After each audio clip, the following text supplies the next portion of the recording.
arc-en-ciel et iris vous donnent le sourire. Final VIP avec Franck Meyer, notre invité ce matin. Il est président du CPDH, le Comité protestant évangélique pour la dignité humaine, une association que vous pouvez retrouver notamment sur Internet, cpdh.org.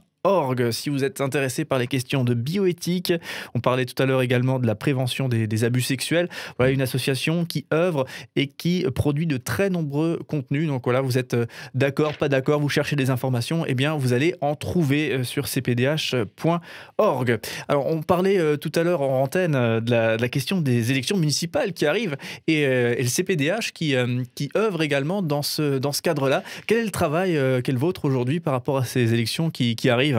Alors ça peut être surprenant en effet qu'une association qui s'occupe de dignité humaine se préoccupe aussi précisément des élections. Eh bien parce que tout est en tout, si je puis dire. Nous sommes des citoyens les uns et les autres, et à partir du moment où on s'occupe de droits de l'homme et de la défense des droits de l'homme de manière générale, on se préoccupe aussi de l'expression, de la liberté d'expression, de la liberté de conscience, également de l'action politique. Et c'est inévitable. Et du coup, le CPDH édite à chaque élection souvent ce qu'on appelle des fiches d'analyse pour que nos membres et le réseau que nous animons puissent être aussi bien informés des enjeux et des fonctionnements électoraux. Un citoyen bien informé en vaut deux. Et je crois que c'est important de prendre part à la vie de la cité. Alors venons-en aux élections municipales. Le CPDH en 2014 a développé une opération, ce qu'on appelle opération Jérémie. Pourquoi ? Parce que dans la Bible, il y a un livre qui s'intitule le livre de Jérémie. C'était un prophète qui a vécu une période troublée, avec un moment où le peuple d'Israël a été déporté dans un pays étranger, dans une ville étrangère, quittant Jérusalem jusqu'à Babylone. Et Jérémie écrit aux déportés. Et ces déportés n'avaient qu'une seule idée en tête, quitter la ville dans laquelle ils étaient. Et Jérémie va porter un message contraire à leurs aspirations, en disant, au lieu de vouloir la quitter, je vais vous demander de vous préoccuper du bien de la ville dans laquelle vous êtes. Et ça, c'est un message biblique que nous voulons porter et auquel nous voulons faire écho, nous le CPDH. Préoccupez-vous, vous qui nous entendez, du bien de la ville dans laquelle vous êtes. C'est une action citoyenne par excellence. Alors on a développé un programme, Opération Jérémie, en 4 temps. Premier temps, d'abord, sachez qui est votre maire. Parce que la femme ou l'homme qui gouverne votre ville, peut-être vous ne savez même pas qui c'est. Donc renseignez-vous. Prenez son nom. Priez pour lui ou pour elle. Parce que la Bible nous invite à prier pour ceux qui nous gouvernent. Et quand on commence à prier pour quelqu'un, eh bien, on nourrit des sentiments plutôt bienveillants à son égard. Et c'est une bonne chose. Deuxièmement, allez à la rencontre de vos élus. Les conseils municipaux sont publics. On ne peut pas y intervenir, mais on peut écouter. Allez assister à un conseil municipal. Comprenez, intéressez-vous aux enjeux qui touchent votre commune. Troisième temps de l'opération Jérémie, c'est penser à dire merci. En effet, bien souvent on pense à se plaindre, pas beaucoup de fois à dire merci. Or, rappelez-vous cette parabole de l'évangile, pas cette parabole, pardon, ce passage de l'évangile dans lequel Jésus guérit 10 lépreux. Il y en a un qui vient dire merci. Et Jésus a cette remarque, et les autres n'ont-ils pas été guéris également ? Bien sûr qu'ils l'avaient été. Mais 10% pensent à dire merci. C'est à peu près toujours le cas. Eh bien, que ces 10% de citoyens qui disent merci, on voudrait que ce soit au moins les chrétiens. Et dernier point, servez. Servez la ville dans laquelle vous êtes. Il y a forcément des investissements bénévoles possibles. Soyez de ceux-là. Est-ce que justement, aujourd'hui, puisque avec la question des élections, la crise, on peut dire même de la démocratie et des élections, l'absentéisme, etc., est-ce que aujourd'hui, vous pensez encore qu'on a des solutions et une espérance à avoir par rapport aux grandes questions, aux questions de vie de société via nos élus ? Alors d'abord, on constate que parmi les élus, ceux qui ont le plus la cote, ce sont souvent les maires. C'est le constat. Parce que ce sont, on dit, des élus de proximité. Mais ce sont aussi évidemment des engagements qui sont très prenants, hein, celui d'être maire, et je le suis, donc je peux en parler simplement. Du coup, oui, on a besoin d'être encouragé, je crois, dans ce type de mission, parce qu'on ne compte pas son temps et qu'on s'investit pour vie des autres. Et puis après, la commune, c'est le premier niveau du lien social, me semble-t-il, après la famille. Donc, au moins que les églises, les chrétiens, puissent participer à ce lien social. Ça me paraît fondamental. Pour reprendre une citation d'un philosophe anglais, Hobbes, qui disait que l'homme est un loup pour l'homme, je voudrais qu'on fasse mentir cette déclaration. Et je voudrais que les uns et les autres, on puisse devenir, non pas des loups les uns pour les autres, mais peut-être pas des agneaux, mais en tout cas des serviteurs les uns des autres, ça sûrement. Et pour vous personnellement, puisqu'on va attaquer cette dernière question qui vous concerne vous personnellement, vos convictions religieuses, votre foi chrétienne, est-ce que c'est quelque chose qui vous a conduit, vous a aidé dans ce rôle de maire ? D'évidence.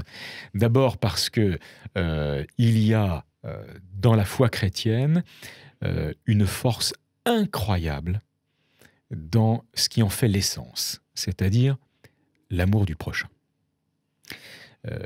Tout le monde connaît cette déclaration de Jésus, « Tu aimeras ton prochain comme toi-même ». Qui fait suite, et Jésus dit qu'elle est absolument égale, cette déclaration, à « Tu aimeras le Seigneur ton Dieu de tout ton cœur, de toute ton âme, toute ta force, toute ta pensée ». Bon. Donc cet amour de Dieu se décline dans l'amour du prochain, et du coup, cet amour du prochain fait que je me porte au service de l'autre. Je suis à son écoute aussi. Et ça, quand on fait de la politique, c'est fondamental. On est là pour servir et pas pour se servir. Ceux qui se servent, ça finit toujours très mal. Oui, c'est bien de le rappeler. Ben oui, bien sûr, parce qu'on est là finalement pour servir, comme je viens de le dire. Donc là aussi, c'est tout le sens de ce que je viens de dire se puise dans ma foi chrétienne pour ce qui me concerne. Alors justement, Franck Meyer, vous êtes l'invité de cette matinale VIP. Donc là, on a fait une parenthèse sur votre rôle de maire de votre commune. D'ailleurs, c'est pas du tout chez nous en Alsace. Hein, Et non, c'est en Normandie, mais c'est une très belle région. Puis il y a aussi pas mal d'Alsaciens qui s'y sont exilés, et j'en suis l'un des descendants. Très bien. J'allais dire personne n'est parfait, mais finalement si. Voilà, donc on le rappelle, hein, vous êtes président du CPDH, le Comité protestant évangélique pour la dignité humaine, une association, on le disait tout à l'heure, qui souffle ses 24 bougies, c'est bien 20 bougies. Vous nous faites un petit peu plus vieux que nous sommes. C'était en 1999, donc on a fêté nos 20 ans l'année dernière. Et vous êtes président de l'association depuis combien de temps ? Depuis 2011, donc pendant 8 ans, et ça fera la 9e année cette année. Alors du coup, justement, est-ce que vous pouvez nous communiquer votre parcours personnel ? Qu'est-ce qui vous a poussé finalement à devenir président, à être engagé dans une association telle que celle-ci, qui donc, travaille dans le cadre de la dignité humaine, avec des questions de société où ce n'est pas forcément des sujets faciles. Et qu'est-ce que vous y trouvez ? Alors, ce qu'on y trouve, c'est des difficultés, ça c'est certain, et des sujets graves et parfois compliqués. Bon, mais on y trouve aussi de la joie à participer à un moment donné ou à un autre à la décision publique et à l'engagement citoyen. Je crois que c'est un avantage que nous avons ici en France, à pouvoir bénéficier de garanties en termes d'expression, en termes de communication aussi de nos idées, de respect, de liberté de conscience, même si parfois cette liberté, elle n'est pas toujours respectée de par la loi, hein, je le dis, c'est pour ça que le CPDH aussi est là pour y veiller. Et l'engagement citoyen me paraissait fondamental déjà quand j'étais adolescent. Il y a des choses comme ça. J'ai toujours été quelqu'un qui était porté vers l'intérêt apporté à l'autre, finalement. Donc, il m'a paru absolument normal de m'engager très tôt dans des actions associatives. Toujours avec cette perspective, comment je peux apporter ma contribution au bien commun. Alors, j'ai été maire avant d'être président du Comité protestant évangélique pour la dignité humaine, puisque je suis maire depuis 2001. Et ça a été pour moi l'occasion de mettre en pratique cette volonté de contribution au bien commun. Et je peux le dire, avec les conseils municipaux que j'ai présidés et avec lesquels j'ai travaillé, nous avons eu beaucoup de joie et de satisfaction. Je veux prendre un exemple parce qu'il ne s'agit pas de s'étaler. Mais vous voyez, dans les communes, il y a des centres communaux d'action sociale.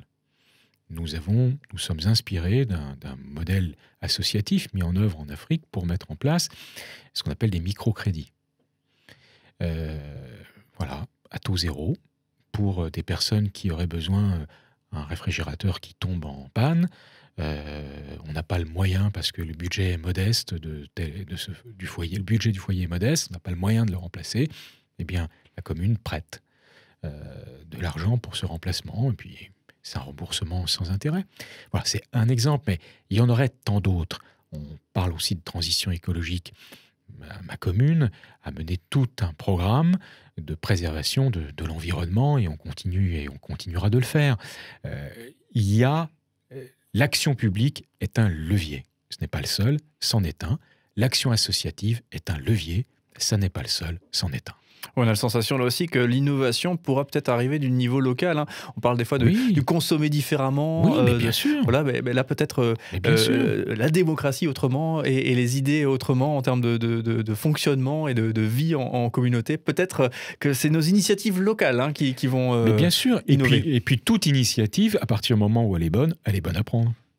Je crois que c'était le mot de la fin. Merci beaucoup Franck Meyer d'avoir été avec nous. Donc on le rappelle, vous êtes président du CPDH, le Comité protestant évangélique pour la dignité humaine, un site internet très fourni avec beaucoup de contenu, donc vous pouvez aller voir si vous êtes intéressé par les questions de bioéthique. On parlait aussi tout à l'heure de la thématique de la prévention des abus sexuels avec un livre qui a été édité. Donc rendez-vous sur cpdh.org. Voilà le site internet de l'association où vous y trouverez vraiment beaucoup de choses. Merci Franck Meyer d'avoir été avec nous et on vous dit à bientôt peut-être. Avec beaucoup de plaisir. Et courage pour les élections, vous êtes à nouveau... Oui, je suis à nouveau candidat. Candidat. Voilà, la prochaine fois qu'on vous verra, on espère effectivement sabrer le champagne. Je serai encore maire. Très bien. Merci et au plaisir. Bonne au revoir. continuation. Au revoir.